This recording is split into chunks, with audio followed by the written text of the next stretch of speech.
You made it back, my friends. We talked about this a few moments ago with Hans von Spakovsky, the Supreme Court's continued refusal to address the states that broke their own election laws in 2020. Pennsylvania Congressman Mike Kelly is also a victim of Chief Justice John Roberts' Supreme Court. He filed a challenge to his state's mail-in ballot process, or lack thereof, and was simply shut down. Congressman Kelly joining me now. Congressman, welcome back to the program.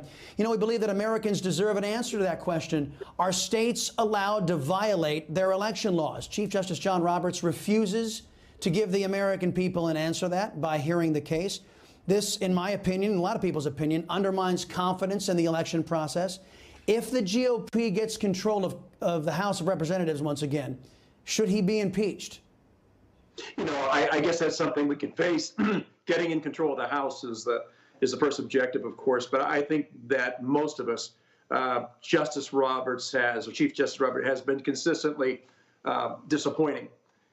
When you look at what happened in Pennsylvania and the court's refusal to look at it, that adds further to the American people's idea that these things are rigged. We can't win anymore. Why should we even vote? I can't imagine being in that position and that oath of office and then not looking at what the lower courts didn't do when they should have done and saying, no, we're not even going to hear this. I think Justice Thomas is the one that was really in everyday language spoke about it so clearly and saying that I am baffled by this court's lack of taking up some very important issues. I don't understand it, Chris. I just don't understand. I don't know. I didn't expect anything from Chief Justice Roberts, but I did think that somehow, in addition to Justice Alito and Justice Thomas, so between Justice Amy Coney Barrett, Justice Kavanaugh, Justice Gorsuch, that we would get at least two more justices on board. Justice Gorsuch, yes. The other two, both Justice Kavanaugh and Justice Amy Coney Barrett didn't weigh in on it. And I think that's sad. You know what? I don't get.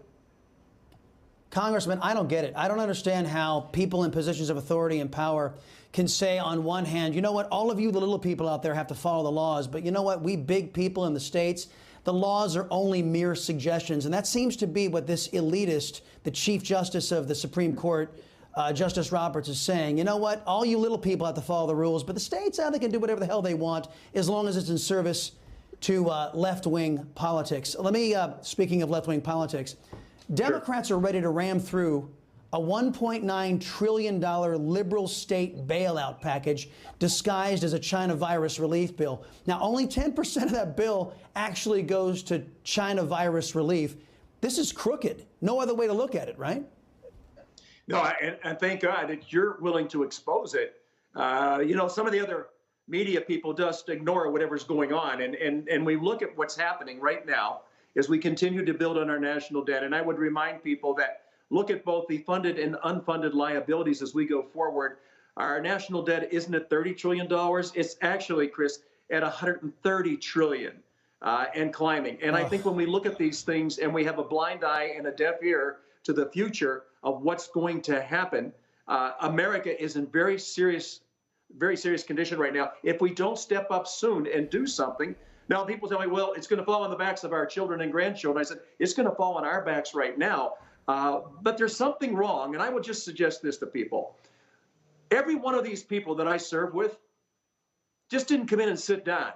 They ran for office and they got elected. I would just ask the American people, please look at the resumes of the people we're sending to represent you in these offices.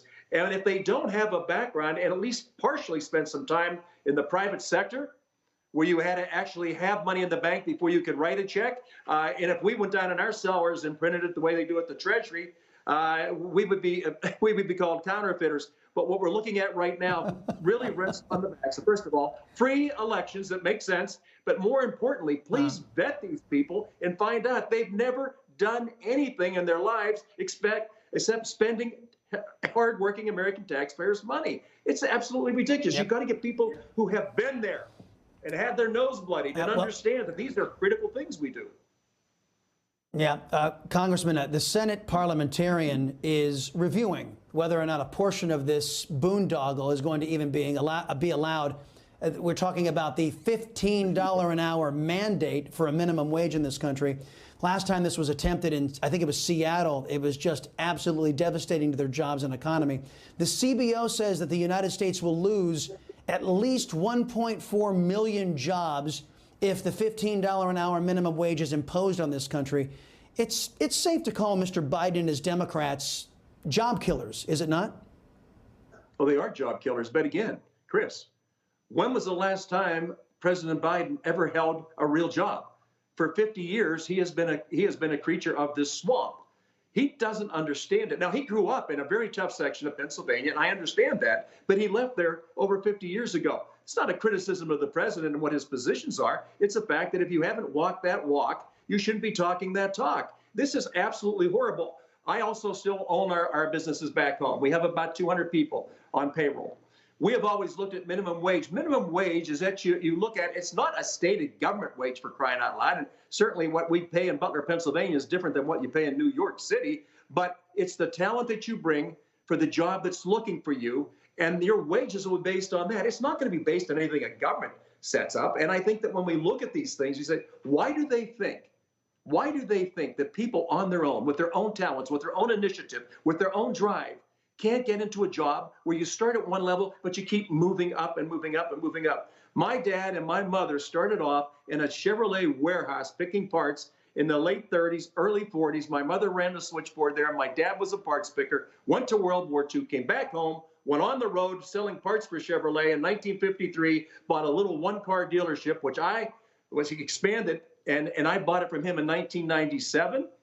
Nobody ever gave us anything, and anything that's given to you really doesn't have the value that it needs to have. You better work for it. You better have sweat equity, and you better have some sleepless nights to understand you're responsible for your own actions. Amen. If America's businesses were run the way the federal government is run, everybody'd be bankrupt, because these people couldn't run a popsicle stand, and they're running our lives in this government. It's a travesty. Congressman, thank you very much. Appreciate the time. Hi, Emma Reckenberg here. If you like this video, there's a whole lot more to see on Newsmax TV. You can watch for free right here on our YouTube live stream and be the first one here each time our experts break down real news. Just hit that subscribe button, ring the bell icon, and stay with us on America's fastest growing cable news channel, Newsmax TV.